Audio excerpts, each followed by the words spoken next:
today. Okay, thank you for joining us today. Hi, my name. Oh, sorry. You can restart. Cut. Hi, global world. We're back inside the pandemic. I'm with my grand, and the other Hi. one is behind the.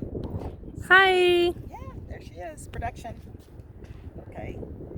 You have a question for us? Oh, yes. So Cut. I don't have. Hi, global world. It's good to be with you again. We're inside the pandemic. We're talking about our feelings, how the pandemic has changed emotions or kept emotions the same. And we're going to talk about that today. I have my grand here, and she wants to Hi. share with you some of the feelings that she has experienced during these days of pandemics. It's been over a year, and so I think this is a great opportunity for young people to talk. So she joins me today on my YouTube channel. Hi. Lady, I have a question. Yes. Hi, I'm the producer. You forgot to introduce me, but anyway, Cut. Can't do that, Elena. you forgot to introduce. Hi, global world. We're here again inside the pandemic. We're going to be talking about how the pandemic has changed our emotions, kept them the same, or maybe we made a shift in the way we think or feel. And so we're here to share those. My grand wanted to talk about that, and I thought this would be a great time for her to express her feelings. And maybe there's someone that's out there that may be feeling the same way. And so I wanted to open my channel to have her express her feelings. I have my other grand that's doing the production on the other side. Hi. And so we're going to start it off on the way that she feels. Alex, I actually have questions for both of you. So how did you guys feel when you first heard of COVID? You want to take this one? Yeah. So when I first heard of COVID, I just thought it was just gonna be a couple of months. We'll get it together. If something's gonna change, but that was totally the opposite. It's been a year now since COVID has happened, and a lot of emotions have left and entered my body. And we'll get more into depth of that as we go into the video. But yeah, I was changing a lot during the first beginning of COVID. And for me, I was experiencing some anxiety from it because I wasn't quite sure, and I'm in that age group that was basically sort of fearful, but my faith brought me out of that fear very quick. But it was just anxiety for me. Just a lot of anxiety, not being able to be with friends like I normally like to be with. So it was more of anxiety, trying to shift from being with them to shifting to virtual. So it was a lot of anxiety at the very beginning until we were able to see more, information, doing a little bit more research, and so that's what I would have to say. A little bit more anxiety than I felt. So emotionally, like, how did you feel? Did you feel like happy that COVID was happening? Did you feel upset that COVID was happening? Did you feel sad that COVID was happening? I felt. If I asked my production to go back. Oh, sorry. Yes, I felt that COVID. It didn't at first. It kind of made me sad because I didn't really know what was going on, and I wanted to learn a little bit more about it. So I did some research on it. I was listening to the doctors that were coming out. I listened to the healthcare workers in my own community, and so I just started to do some research on my own, not taking advice on television, but to do some research on my own because it was very scary at the very beginning. And I remember going out driving one day, and it was just like a ghost town. It's like nobody was there, and it kind of like one of those movies that you go to that what are all the people, and so it was kind of anxiety and stressful. I did feel a little bit of anxiety and stress building up, but one thing that really was happening inside of me was fear. Something that I really couldn't control. I couldn't control about COVID. I couldn't control that if my grandma got COVID. I couldn't control that those emotions were happening during that time. And sadly, some people, luckily not mine, but some people did sadly like die from COVID, and like imagine what their families were going through. But it wasn't just fear; it was also experience. I don't know if that's really an emotion, but the experience that I got to have for this, I never went to Zoom, for instance. Like, I never went to Zoom class. I never signed on for a class like that.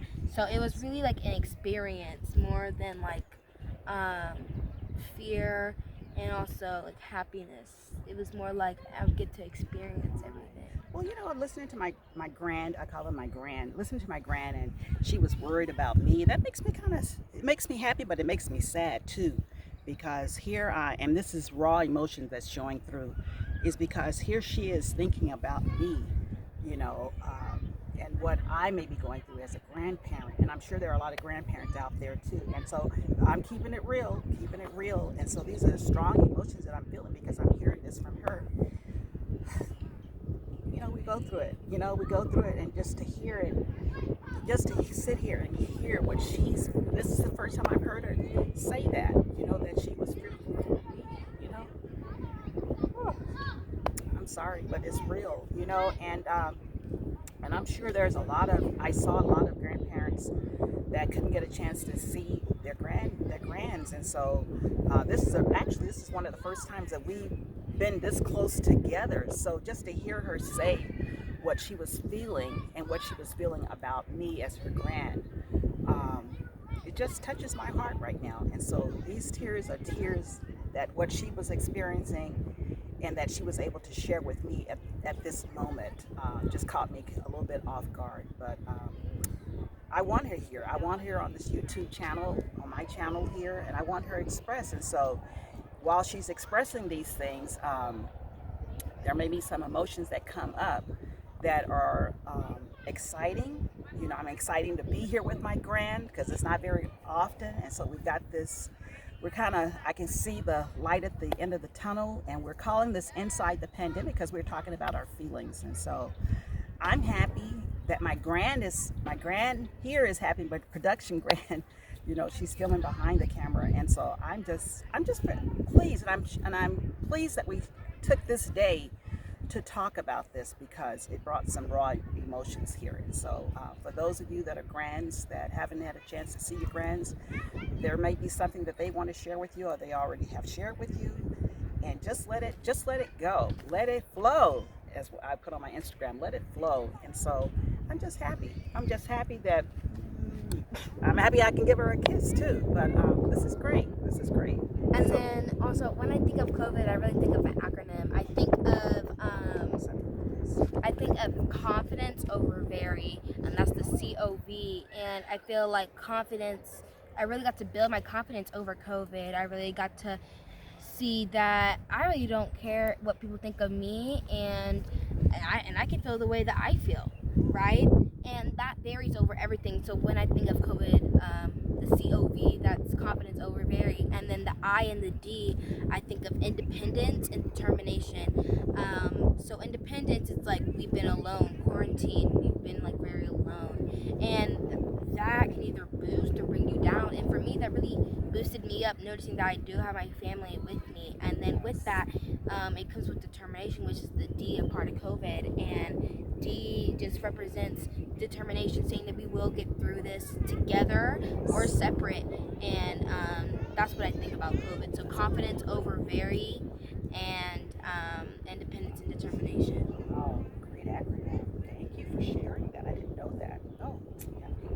All right. Great ideas. To wrap it up, I have one more question. How do you think people can, I guess, like, get over this? Like, I guess, like, there is no getting over it, but, like, how do you think people struggle with this?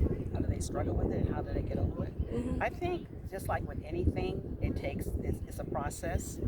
Some people have lost family members, not just one, maybe several family members. So that's going to be a process, and we shouldn't rush anyone to get over it, because I think it's just going to take time. It's just going to take time, but it's something that we can reflect on and look back on it.